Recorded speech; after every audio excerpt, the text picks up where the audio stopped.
¿Cómo están? En esta ocasión veremos un programa correspondiente a la asignatura de Historia primer grado. Sean bienvenidas y bienvenidos a la programación de Aprende en Casa. Desde su casa ustedes pueden acercarse a los contenidos de las asignaturas y áreas de primer grado. Estos programas les ayudará en su crecimiento personal, así como para cuando regresen a sus escuelas una vez que superemos esta contingencia. Pues bien, como ustedes alguna vez habrán oído, vivimos en un mundo globalizado que influye en todos los aspectos de nuestra vida cotidiana. Mucha gente habla de globalización, pero ¿qué es esto? ¿A qué nos referimos cuando hablamos de globalización? ¿Qué efecto tiene en nosotros? Les invitamos a ver el siguiente segmento para darnos una idea de qué es globalización, cuáles son sus características y de qué manera influye en nuestra vida.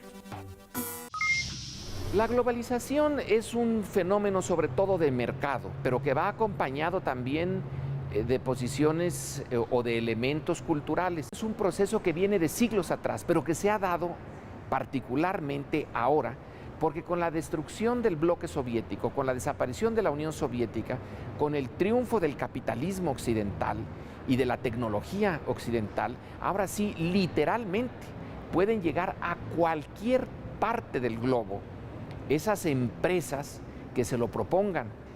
Ahora sí, el planeta realmente es uno solo y las comunicaciones.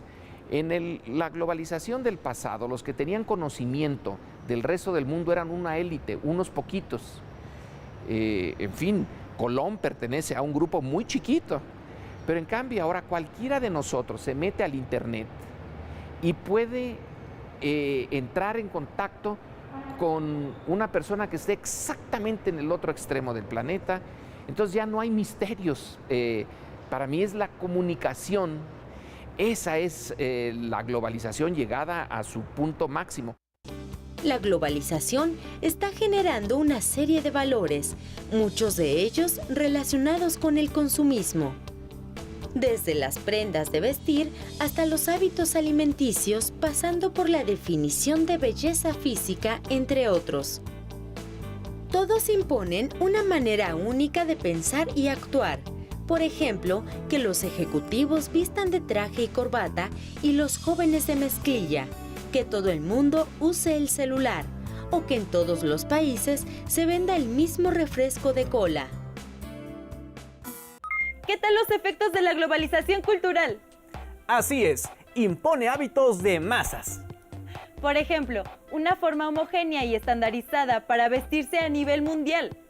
O incluso de formas de pensar y actuar que trascienden fronteras.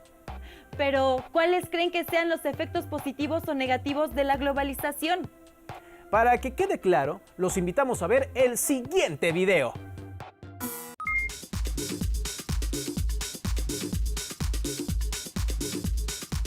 Los rostros de la globalización son diversos y extremos.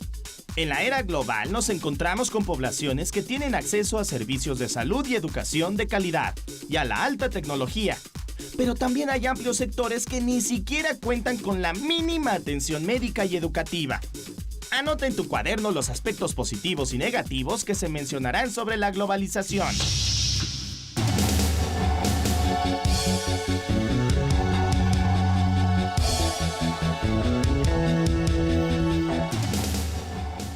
Tiene también unas cosas positivas y es la liberación, en cierto sentido, del espíritu, de la imaginación. Ya no estamos atados a anclas geográficas, a fronteras que no se pueden pasar, los movimientos migratorios con pasaporte o sin pasaporte, porque son invitados o porque van en contra de las autoridades, son enormes. México lo está viviendo. Una buena parte de los mexicanos simplemente se van a otro lado. Que los quieran mucho, poco, nada, es otra cosa, pero se mueve, el mundo se está moviendo muchísimo. Entonces hay también el sentido de responsabilidad global. Ahora el planeta, somos responsables por el planeta en su conjunto. Se siente la responsabilidad global frente al calentamiento, por ejemplo, del planeta. Todos somos responsables, pero claro, hay unos más que otros, los que concentran los recursos, los que concentran los bienes y servicios del planeta. Es un fenómeno muy contradictorio, que requeriría mucho tiempo analizarlo. Tiene cosas muy positivas, pero también está en lo cotidiano, poniéndole nuevas restricciones a los individuos, sobre todo a aquellos que pueden defenderse menos, a los que tienen menos acceso a los recursos. El mercado está hecho para ser eficiente, no para ser justo. La justicia no tiene nada que ver con el mercado y la globalización tiene al mercado en el centro. Entonces nosotros tenemos que poner el sentido de la justicia en contra de las tendencias de la globalización.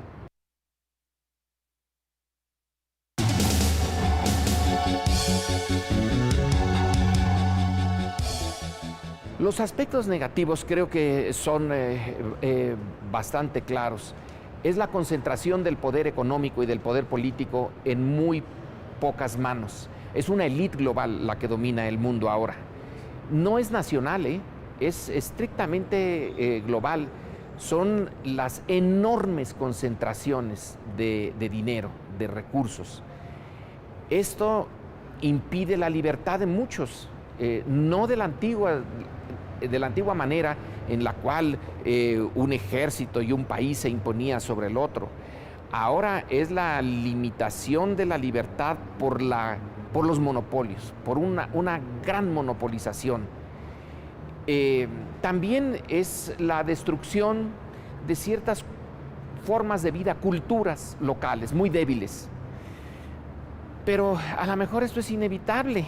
No estoy muy seguro. Lo que sí es evitable es la concentración de recursos, que es antidemocrática y que está dividiendo al mundo en una vasta, enorme masa de consumidores y trabajadores, luego una élite intermedia de técnicos y directores y un grupo pequeñito que basta leer revistas como Fortune o Forbes y entonces encontrar personas o familias que tienen, y una está en México, 40 y tantos mil millones de dólares como fortuna personal, mientras en el otro extremo están los mexicanos que viven con $1 o $2 al día.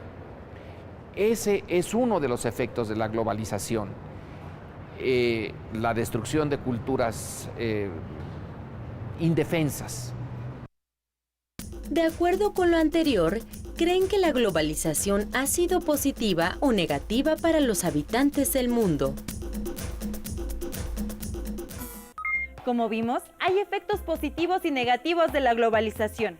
Dentro de los positivos podemos mencionar la difusión instantánea de las comunicaciones a nivel mundial, el aumento de la movilidad internacional y la formación de una conciencia ecológica global. Dentro de los negativos debemos mencionar la concentración del poder y la riqueza, así como los millones de excluidos y marginados de gran parte de los beneficios de la globalización.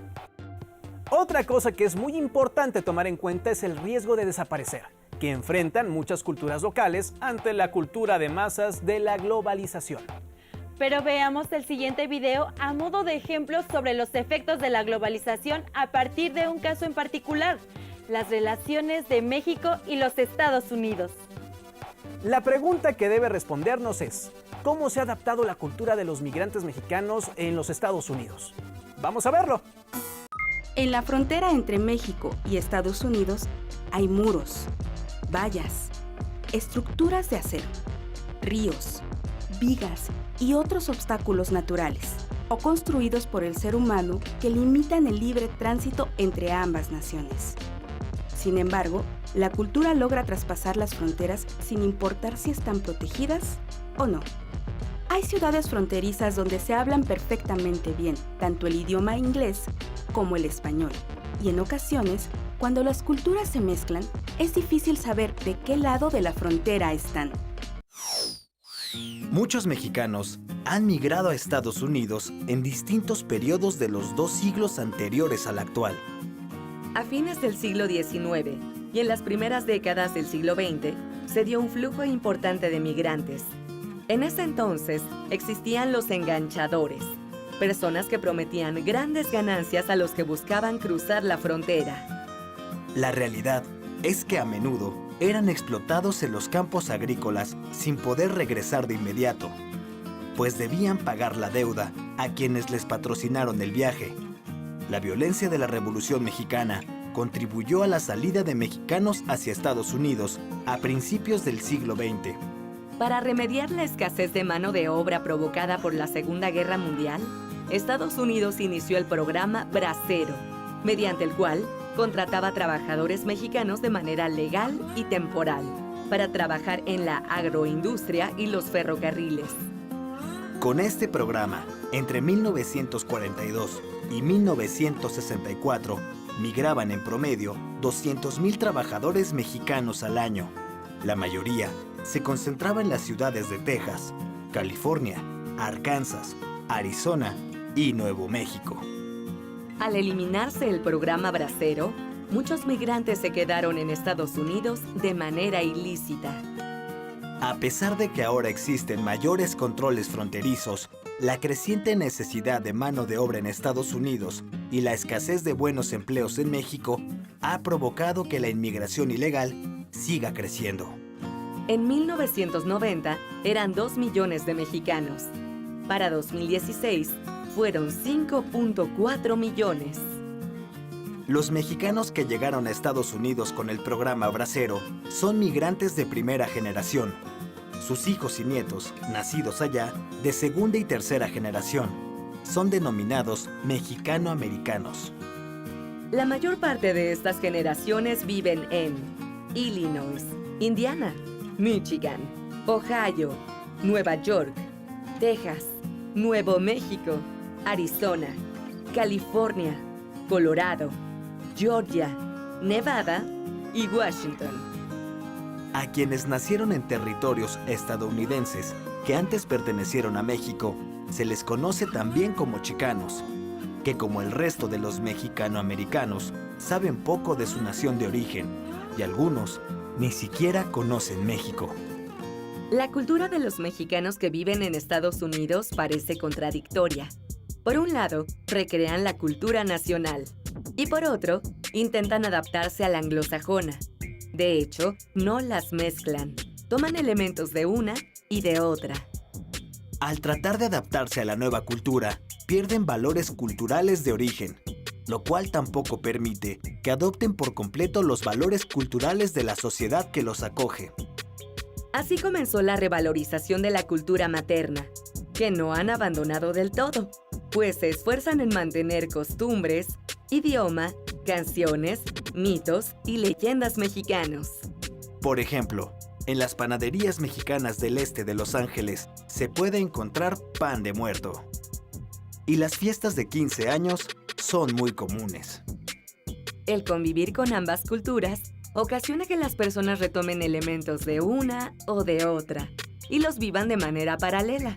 Por ejemplo, en los juegos infantiles es posible escuchar indistintamente a la víbora de la mar y London Bridge. O que en las fiestas de cumpleaños se canta por igual las mañanitas que Happy Birthday. En cuanto a la religión, algunos migrantes conservan sus propios símbolos, como la veneración a la Virgen de Guadalupe, y otros se inclinan por religiones protestantes. La tortilla, elemento característico de la gastronomía mexicana, es consumida por varios sectores de la población, aunque en ciertos lugares colorean la masa para hacerla más atractiva.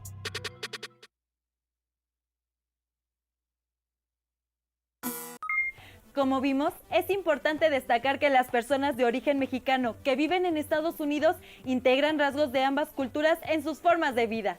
Así es, la globalización ha impactado las formas de vida de miles de millones de personas en el mundo entero.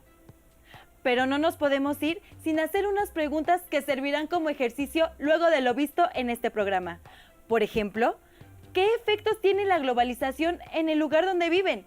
¿Qué beneficios y qué efectos negativos tiene? ¿Han cambiado la forma de vestir o de pensar o de actuar de las personas que conocen? ¿Cómo ha cambiado la cultura de su comunidad por el efecto de la globalización? Respondan individualmente a estas preguntas y guarden las respuestas en su carpeta de trabajo. pero no podemos irnos sin antes invitarles a que trabajen la paciencia y el respeto a los demás. Desde luego, el estar tanto tiempo en casa puede ser una oportunidad para mejorar aún más nuestras relaciones familiares. Y para eso es necesario ante todo ser pacientes y colaborar entre todos. Bueno, ahora sí es momento de despedirnos.